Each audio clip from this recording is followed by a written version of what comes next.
Ada sukacita pagi hari ini. Biarlah kita selalu bersukacita, karena itu yang dikehendaki Tuhan di dalam kehidupan kita. Haleluya, puji Tuhan. Saya percaya bahwa pagi hari ini semua kita diberkati Tuhan. Amin. Sehat, panjang umur, bahkan siap menyongsong Natal 2020. Haleluya. Penuh sukacita, sekalipun di tengah-tengah persoalan hidup tetap penuh dengan sukacita. Pagi hari ini saya berbicara dari hal Yesus jawaban hidupku. Saya yakin ketika kita mengalami persoalan, mengalami masalah, mengalami beban yang berat, kita mencari yang namanya jawaban dari sebuah masalah. Setiap orang ketika dia diperhadapkan dengan persoalan demi persoalan, pasti dia ingin cari jawabannya. Gimana cara mengatasi persoalan ini? Bagaimana bisa mengatasi beban yang berat ini? Bagaimana bisa mengatasi penyakit ini? Pagi hari ini saudara akan temukan bahwa Yesuslah jawaban hidup kita. Bisa berkata amin? Mari kita membuka Injil Lukas pasalnya yang ke-31. Injil Lukas pasalnya yang pertama, maksud saya Injil Lukas pasal 1 ayat 31. Kita baca bersama-sama satu ayat ini. Injil Lukas pasalnya yang pertama, ayatnya yang ke-31. Saudara bisa juga melihat di slide ini, ayat ada di depan ini. Kita baca bersama-sama ayat ini. Lukas pasal 1 ayat 31. Kita baca bersama-sama. 1, 2, 3. Sesungguhnya engkau akan mengandung dan akan melahirkan seorang anak laki-laki, dan hendaklah engkau menamai dia Yesus. Sesungguhnya engkau akan mengandung dan akan melahirkan seorang anak laki-laki, dan hendaklah engkau menamai dia Yesus. Saya berbicara dari hal Yesus jawaban hidup kita. Ketika kita mengalami persoalan berat, tidak bisa lagi diselesaikan karena terlalu sulit, masih ada jalan, yaitu Yesus Kristus Tuhan. Bisa berkata amin. Nah, perhatikan dalam ayat ini, saudara-saudara.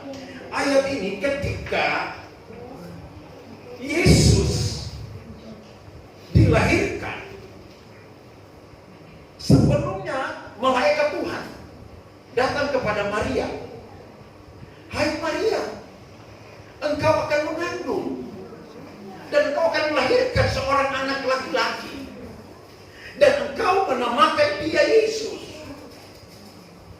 Perhatikan Bapak Ibu saudara-saudara, ketika Maria dalam kebingungan, Roh Kudus datang kepada Maria berkata, sesungguhnya engkau akan mengandung dan akan melahirkan seorang anak laki-laki, dan hendaklah engkau menamai dia Yesus.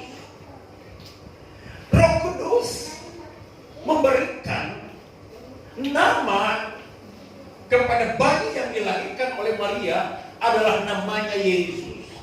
Jadi yang memberi nama di sini bukan Maria, yang memberi nama di sini bukan Yusuf ayahnya, tetapi yang memberi nama di sini adalah Roh Kudus sendiri. Haleluya. Beri dia nama Yesus. Kenapa tidak ada nama yang lain? Kenapa bukan John, bukan Haryono, bukan Rudi Santoso, bukan Heru Laksono? Kenapa harus Yesus?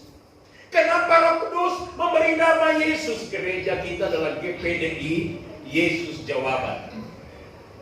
Kenapa harus Yesus? Bapak Ibu saudara-saudara, coba perhatikan di slide ini.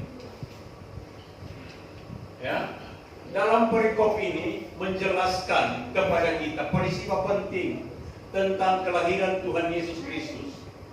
Perikop ini menjelaskan bahwa Allah mengutus malaikat Gabriel pergi ke sebuah kota di Galilea bernama Nazaret. Kalau saudara baca ayat yang ke-26.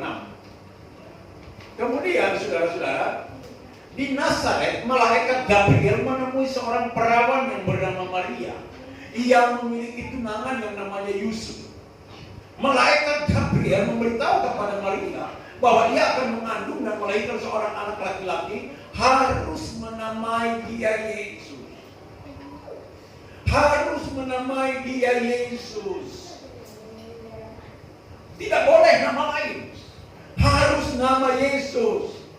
Perhatikan Bapak Ibu. Kemudian malaikat Gabriel juga menjelaskan bahwa Yesus yang akan dilahirkan itu adalah anak Allah yang maha tinggi dan menjadi raja atas kaum keturunan Yakub sampai selama-lamanya. Jadi saudara-saudara, Maria berkata kepada Gabriel bahwa hal itu tidak mungkin sebab ia belum bersuami, kata Maria. Tetapi Roh Kudus menegaskan, engkau akan melahirkan seorang anak laki-laki dan harus menamai dia Yesus. Malaikat menjawabkan Maria bahwa Roh Kudus akan turun atasmu dan kuasa Allah yang maha tinggi menaungi, menghamili Maria, dan anak yang Maria lahirkan itu akan disebut anak kudus, anak Allah yang namanya Yesus. Kita belajar dari sini. Yesus jawaban hidupku. Jawaban setiap persoalan kita. Jawaban setiap masalah kita. Jawaban setiap persoalan yang sulit bagaimanapun. Ketika engkau percaya kepada Yesus, itulah jawaban masalah. Bisa berkata amin? Nah, coba perhatikan baik-baik. Kembali kepada ayat 31. Dikatakan begini, ayat 31. Ya.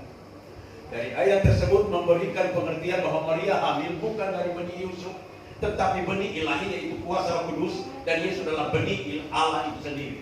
Jadi dia bukan benih Yusuf, tapi benih Allah itu sendiri. Persoalannya, mengapa harus diberi nama Yesus? Mengapa tidak boleh nama lain? Ada apa dengan nama Yesus? Saya ingin memberikan kepada saudara jalan keluar untuk sebuah masalah. Jalan keluar untuk menemukan jawaban dari sebuah masalah. Kenapa harus Yesus? Jawaban dari setiap masalah persoalan kita adalah nama Yesus. Haleluya. Ada apa dengan nama ini? Yang pertama, perhatikan apa hebatnya dari nama Yesus. Lihat, yang pertama. Karena di dalam nama Yesus dosa diampuni. Bisa berkata amin? Karena di dalam nama Yesus dosa diampuni. Ketika Adam dan Hawa jatuh dalam dosa, mereka diusir dari Taman Eden, maka seluruh keturunan Adam dan Hawa jatuh di dalam dosa. Maka hubungan antara Allah dengan manusia terputus karena dosa. Dosalah akibatnya segala-galanya.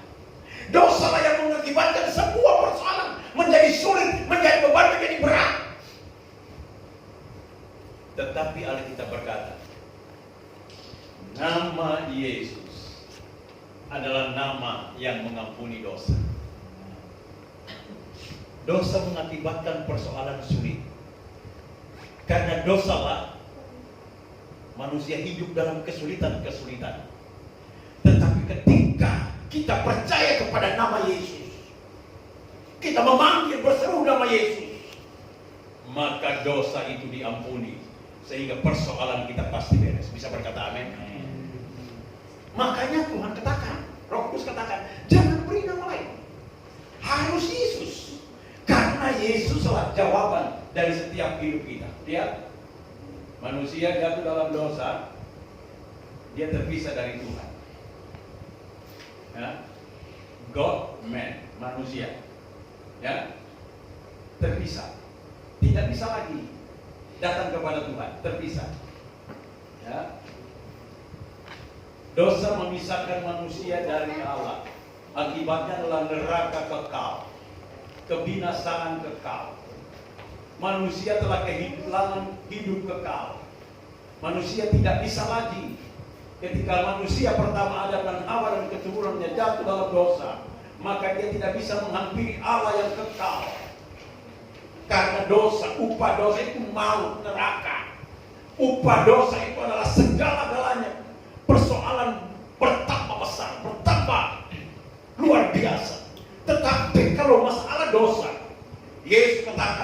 Nama Yesus sanggup mengampuni dosa. Dosa kita diampuni, masalah pasti beres. Dan kita sampai di surga kekal selama-lamanya. Haleluya.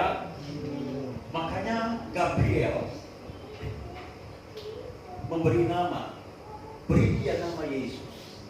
Karena Yesuslah jawaban hidup segala-galanya. Haleluya. Manusia jatuh dalam dosa, tidak bisa menghampiri Allah yang suci. Manusia berdosa, tapi Yesus menjadi jembatan manusia. Lihat, menjadi jembatan, mati di atas kayu salib menjadi jembatan untuk menghubungkan kembali manusia dengan Allah, dan dosa diampuni oleh pengorbanan Tuhan Yesus di salib. Haleluya. Lihat ya, Yesus Kristus menjadi jembatan mengampuni dosa manusia.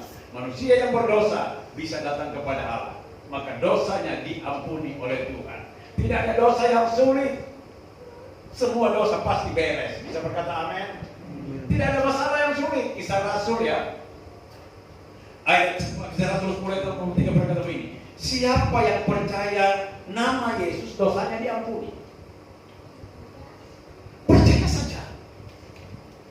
Ketika kita mengalami persoalan karena dosa, percaya saja kepada Yesus, pasti dosa diampuni. Lukas 5 ayat 20, hanya beriman kepada Yesus maka dosa diampuni. Yesaya 1 ayat 15, sekalipun dosa merah seperti kerdisi akan menjadi putih seperti salju, sekalipun merah seperti kain kesumba akan menjadi putih seperti bulu domba. Tidak ada dosa yang tidak bisa diampuni. Semua dosa pasti bisa diampuni. Lihat anak domba Allah yang menghapus dosa dunia. Nah, persoalan yang berat akibat dosa, ketika kita percaya kepada Yesus, dosa diampuni, pasti persoalan beres. Bisa berkata amin? Haleluya.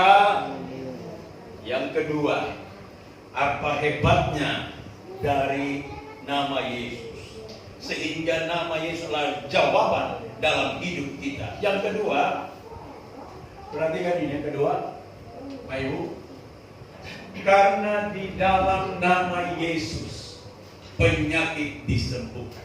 Haleluya. Yesus adalah jawaban hidup kita. Karena di dalam nama Yesus penyakit disembuhkan. Kisah 3 ayat 6 sampai 8 berkata, di situ Kisah 3 ayat 6 sampai 8. Dalam ayat itu berkata bahwa dia menyembuhkan orang yang sakit. Kisah pasal 3. Coba kita melihat Kisah Rasul pasal 3. Kisah Rasul pasal 3, di situ dikatakan wanita sakit pendarahan. Kisah 3, coba kita lihat Kisah 3 ayat 6 sampai 8. Kisah Rasul pasal 3 ayat 6 sampai 8. Kisah Rasul pasalnya yang ketiga, ayatnya yang ke-6 berkata begini. Tetapi Petrus berkata, emas dan perak tidak ada padaku, tetapi apa yang kupunyai berikan kepadamu. Demi nama Yesus Kristus orang Nazaret itu, berjalanlah. Lalu ia memegang tangan kanan orang itu dan membantu dia berdiri. Seketika itu juga kuatlah kaki dan mata kaki orang itu. Ia melonjak berdiri, lalu berjalan kian kemari dan mengikut mereka ke dalam bait Allah, berjalan dan melompat-lompat serta memuji Allah. Ketika orang lumpuh ini bertemu dengan rasul-rasul, dan apa yang terjadi? Petrus berkata, emas dan perak tidak ada padaku. Karena dikira orang lumpuh itu meminta emas, meminta uang kepada Petrus dan kawan-kawan. Petrus berkata, emas dan perak tidak ada. Kami tidak punya emas, tetapi kami punya nama Yesus. Maka orang lumpuh itu disembuhkan oleh Tuhan. Bisa berkata amin?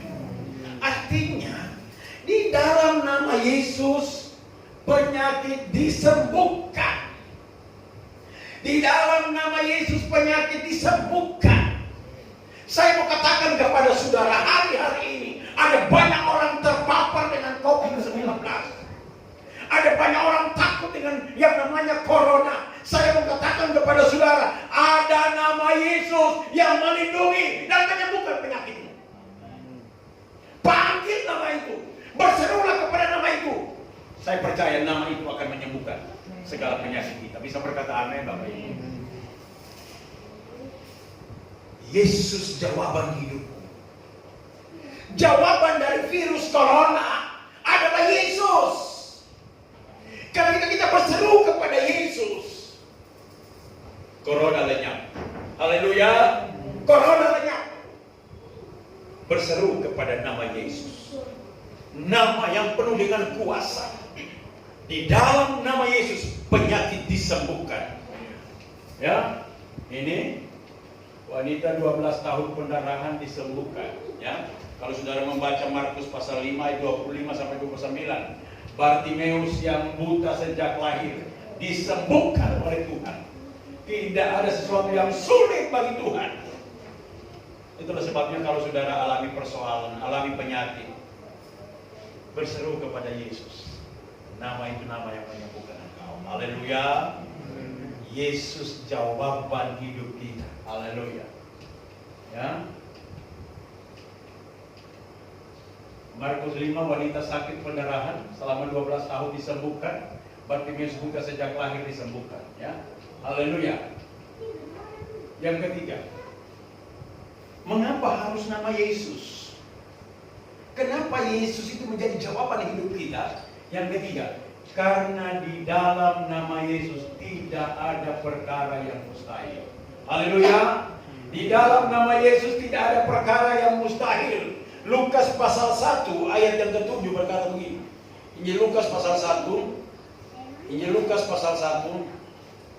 Kita melihat di sini. Injil Lukas pasal 1 ayat 37 berkata begini. Tetapi mereka, ayatnya Lukas pasal 1 ayat 37. Ayat ini berkata begini. Kata Maria, sesungguhnya aku ini adalah hamba Tuhan. Jadilah padaku menurut perkataan itu. Lalu malaikat meninggalkan dia. Ayat 37, sebab bagi Allah tidak ada yang mustahil. Bisa berkata amin. Kenapa Yesus menjadi jawaban hidup kita?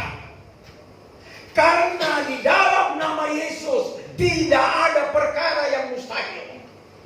Hari-hari ini mungkin mustahil bagi manusia, mustahil bisa menghancurkan corona. Tapi saya mengatakan di dalam nama Yesus tidak ada perkara yang mustahil.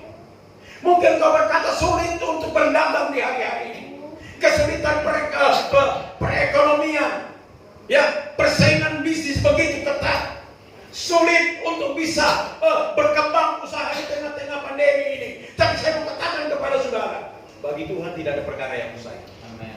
Ketika engkau berseru kepada nama Yesus, nama ini nama yang sanggup menolong dan menyembuhkan segala penyakit. Karena di dalam dia tidak ada perkara yang mustahil. Kenapa di dalam Yesus tidak ada perkara yang mustahil? Perhatikan ayat-ayat ini.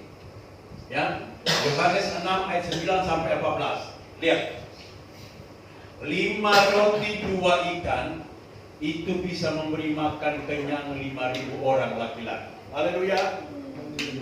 Bisa memberi makan 5.000 orang laki-laki dengan 5 roti 2 ikan. Bagi manusia itu mustahil, tetapi bagi Allah tidak ada perkara yang mustahil. Haleluya. Yohanes 2 ayat 1 sampai 11. Air diubah menjadi air anggur. Bagi manusia itu nonsens, tidak mungkin. Tetapi bagi Yesus tidak ada perkara yang mustahil. Markus 4 ayat 38 sampai 1. Angin ribut diredahkan. Ketika mereka menyeberangi danau Galilea, tiba-tiba sekonyong angin ribut menerpa perahu murid-murid bersama Yesus. Yesus meredahkan angin ribut. Adakah angin ribut hari ini sedang melanda engkau? Rumah tanggamu ribut, keluargamu ribut. Saya mengatakan kepada saudara, berseru kepada nama Yesus, pasti rumah tanggamu tenang. Yesus jawaban segala-galanya. Apakah engkau dengan kekurangan? Saya mengatakan kepada saudara, 5 roti 2 ikan bisa memberi makan 5.000 orang. Apakah engkau dalam masalah? Besar, dia rubah air menjadi anggur. Karena bagi dia tidak ada perkara yang mustahil. Yohanes 11 ayat 33 bilang, Lazarus mati sudah 4 hari dikubur, dibangkitkan oleh Tuhan. Karena bagi Yesus tidak ada perkara yang mustahil. Makanya malaikat Gabriel katakan kepada Maria, jangan beri nama lain, berikan dia nama Yesus. Karena nama Yesus adalah nama di atas segala nama. Nama Yesus adalah bagi dia tidak ada perkara yang mustahil. Yakini, pegang terus Yesus, percaya terus kepada Yesus. Dia sanggup menolong dan memberkatimu. Haleluya. Yang berikut Bapak Ibu, yang keempat, ya, 5 roti, 2 ikan, bisa memberi makan 5.000 orang, ya. Lihat ini, 5.000 orang diberi makan oleh Yesus. Lazarus mati, sudah 4 hari dikubur, dibangkitkan oleh Yesus. Yang keempat, Yesus adalah jawaban hidup kita. Karena di dalam nama Yesus, iblis setan ketakutan. Bisa berkata amin. Coba Lukas pasal 8. Lukas pasal 8 berkata begini. Injil Lukas pasal 8. Pasal 8 ayatnya yang ke 26. Perhatikan ayat 26. Lalu mendaratlah Yesus dan murid-muridnya di tanah orang Gerasa yang terletak seberang Galilea. Setelah Yesus naik ke darat, datanglah seorang laki-laki dari kota itu menemui dia. Orang itu dirasuki oleh setan-setan. Perhatikan, dirasuki oleh setan-setan. Banyak atau sedikit setan? Banyak. Setan-setan. Dan sudah lama tidak berpakaian dan tidak tinggal dalam rumah, tetapi dalam pekuburan. Jadi kalau ada orang tinggal di kubur telanjang, itu orang yang dirasuki setan. Ketika ia melihat Yesus, ia berteriak lalu tersungkur di hadapannya dan berkata dengan suara keras, apa urusanmu dengan aku, hai Yesus anak Allah yang maha tinggi? Aku memohon kepadamu supaya engkau jangan menyiksa aku. Ia berkata demikian sebab Yesus memerintahkan roh jahat itu keluar dari orang itu, karena sering roh itu menyeret-nyeret dia. Maka untuk menjaganya, ia dirantai dan dibelenggu. Tetapi ia memutuskan segala pengikat itu, dan ia dihalau oleh setan itu ke tempat-tempat yang sunyi. Lihat, orang kalau dirasuki setan, rantai pun bisa putus. Coba saudara lihat orang kalau dirasuki setan, matanya itu melotot dan sebagainya, tenaganya kuat. Tetapi ayat 30, Yesus berkata, ayat 30, lihat. Dan Yesus bertanya kepadanya, siapakah namamu? Jawabnya, Legion. Legion itu tentara, banyak. Jadi banyak setan. Ya, karena ia kerasukan banyak setan. Lalu setan itu memohon kepada Yesus supaya ia jangan memerintahkan mereka masuk ke dalam jurang itu. Adapun di sana sejumlah besar babi sedang mencari makanan di lereng gunung. Lalu setan itu meminta kepada Yesus supaya memperkenankan mereka memasuki babi-babi itu. Yesus mengabulkan permintaan mereka. Lalu keluarlah setan-setan itu dari orang itu dan memasuki babi-babi itu, dan orang itu kawanan babi itu terjun dalam tepi jurang ke dalam danau lalu mati lemas. Ya. Setan itu takut kepada Yesus. Setan itu takut kepada nama Yesus. Itulah sebabnya ketika saudara dirasuki setan, ketika saudara diracuni orang, ketika saudara disantet orang, jangan takut, ada Yesus menghancurkan setiap perbuatan setan. Haleluya. Ada Yesus. Ya. Setan setiap menghancurkan hidup kita, tetapi berseru kepada Yesus, Dia menolong. Haleluya. Haleluya. Jangan takut dengan setan. Saya mau katakan kepada saudara, nama Yesus ditakuti oleh setan. Makanya ketika alami persoalan, ya, ketika mungkin engkau diperhadapkan dengan dukun yang tersohor bagaimanapun, teriaklah kepada Yesus, Yesus tolong saya, dia sanggup menolongmu. Dukun apapun pasti dikalahkan oleh Yesus. Haleluya. Beberapa hari kemarin saya tidur, bangun jam 2.30. Jam 2 saya mimpi. Jam 2.30 saya bangun. Mimpi ada teman pendeta. Dia lagi diserang oleh banyak setan. Terus pendeta ini, pendeta yang di Sidoarjo, saya kenal. Dia dikelilingi banyak setan.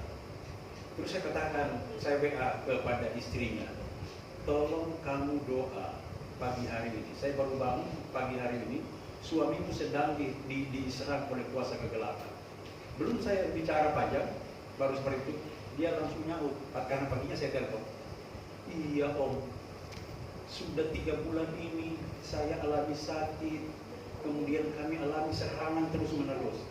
Hari ini, kamu, suamimu, dan anak-anak angkat perjamuan kudus teriak kepada Yesus. Mereka mengangkat perjamuan kudus di pagi hari, kemudian sisa perjamuan kudus tolong dioleskan di pintu gerbang rumah. Tidak berselang panjang, sorenya dia telepon, puji Tuhan, kami terbebas dari segala-galanya. Haleluya. Setan hari-hari ini sedang menyerang umat Tuhan. Setan hari ini makin hari makin dahsyat, menyerang umat Tuhan, menghancurkan umat Tuhan. Tetapi ada senjata yang ajaib, senjata yang luar biasa, adalah nama Yesus. Panggil nama Yesus. Ketika engkau alami tekanan, alami persoalan, jangan teriak, pendeta tolong saya. Teriaklah kepada Yesus. Dia sanggup menolong engkau. Haleluya. Suamimu menyakiti engkau, istrimu menyakiti engkau, anak-anak menyakiti engkau, teriak Yesus tolong. Maka pasti Tuhan akan tolong. Haleluya. Karena nama Yesus adalah nama yang ditakuti oleh setan-setan. Yang kelima, kenapa nama Yesus? Kenapa Yesus adalah jawaban hidup kita? Yang kelima, karena nama Yesus adalah nama di atas segala nama. Haleluya. Filipi 2 ayat 9 sampai 11. Di situ dikatakan, itulah sebabnya Allah mengaruniakan kepadanya nama di atas segala nama. Nama Presiden Jokowi hebat, 2 periode memerintah Indonesia. Tetapi nama di atas segala nama adalah Yesus. Nama di atas segala nama adalah Yesus, artinya nama yang punya otoritas. Nama inilah yang berotoritas dalam hidup kita. Dia memerintah hidup kita. Maka ketika kita berseru kepada Yesus, maka nama itu memerintah hidup kita. Nama segala nama. Maka kalau nama segala nama Yesus ada dalam hidup kita, maka kita tidak bisa dikalahkan oleh apapun. Haleluya. Tidak bisa dikalahkan oleh apapun. Karena nama Yesus adalah nama di atas segala nama. Ya. Ya.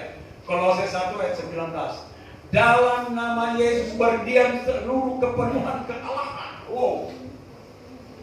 Penuh kepenuhan kealahan ada di dalam Yesus. Makanya saudara jangan disesatkan. Ada ajaran berkata begini, kalau kita kembali kepada nama asli Tuhan, yaitu Yahweh, YHWH. Sekarang ada banyak gereja sudah tidak menyebut lagi nama Allah, nama Tuhan Yesus, tapi sudah menonjolkan nama Allah. Tetapi kita berkata dalam Yesus berdiam seluruh kepenuhan Allah. Artinya begini, ketika engkau menyembah Bapa, menyembah Yesus, Bapa ikut tersembah. Ketika engkau menyembah Yesus, Roh Kudus ikut tersembah. Karena dalam Yesus berdiam seluruh kepenuhan Allah. Ketika engkau menyembah Yesus, Yahweh, Adonai, Elohim, ikut tersembah di dalam Yesus. Amin. Di dalam Yesus berdiam seluruh kepenuhan kealahan. Makanya setelah penyembahan umat Tuhan hari-hari ini adalah kepada segala-galanya. Yesaya 9:5, namanya adalah penasihat ajaib. Haleluya. Pendeta menasihati itu terbatas, tapi Yesus adalah penasihat ajaib, Allah yang perkasa, Bapa yang kekal, Raja damai.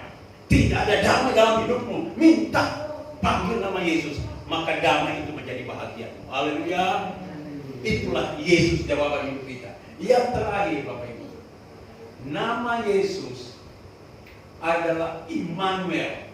Kalau saudara baca Matius pasal 1 ayat 23, atau menyertai. Coba Matius pasal 1 ayat 23. Berkata begini, Matius pasal 1 ayat 23. Matius pasal 1 ayat 23. Ya.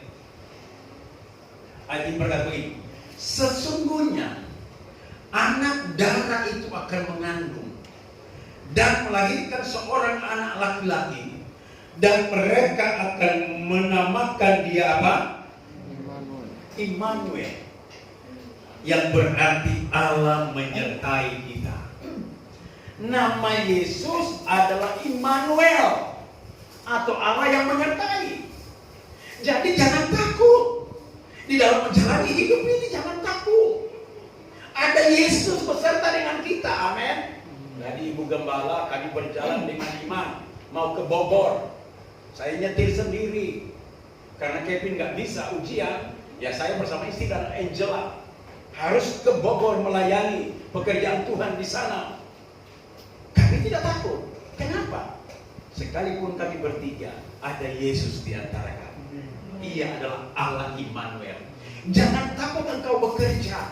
Jangan takut engkau membuka toko karena ada corona. Tapi memang harus waspada. Ada corona, di mana-mana ada corona. Jangan takut. Jangan takut ibadah karena takut corona. Ada Immanuel. Ada Allah yang menyertai kita di sini. Haleluya. Saya percaya. Dialah Allah yang Immanuel, menyertai perjalanan hidup kita dari hari ini. Yesuslah jawaban hidup kita segala-galanya. Aspek apapun, persoalan apapun, masalah apapun, sulit bagaimanapun, penyakit bagaimanapun dahsyatnya, saya mau katakan kepada saudara, solusi yang pasti adalah Yesus. Haleluya. Yesus. Yesus solusi yang pasti. Obat bisa tidak ada bisa memberikan solusi yang pasti. Dokter tidak bisa memberikan solusi yang pasti. Tetapi ada dokter di atas segala dokter.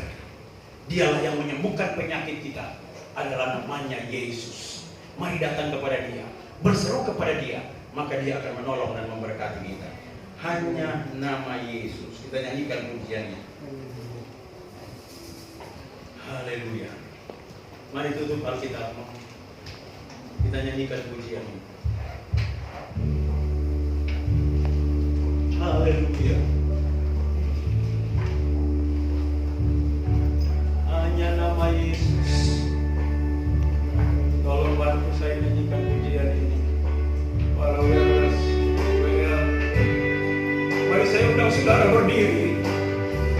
Haleluya, haleluya.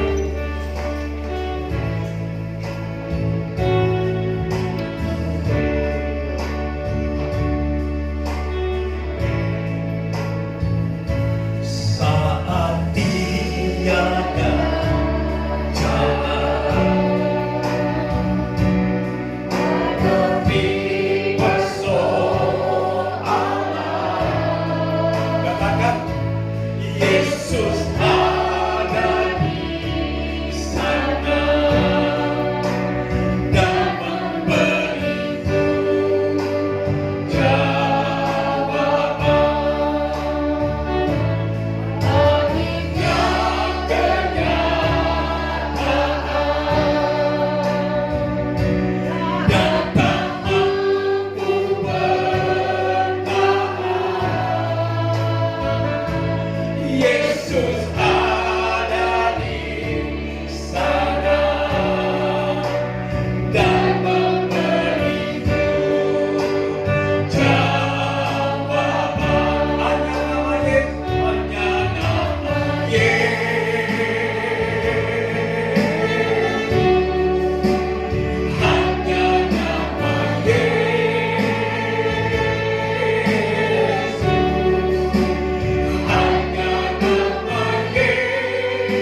Tuhan.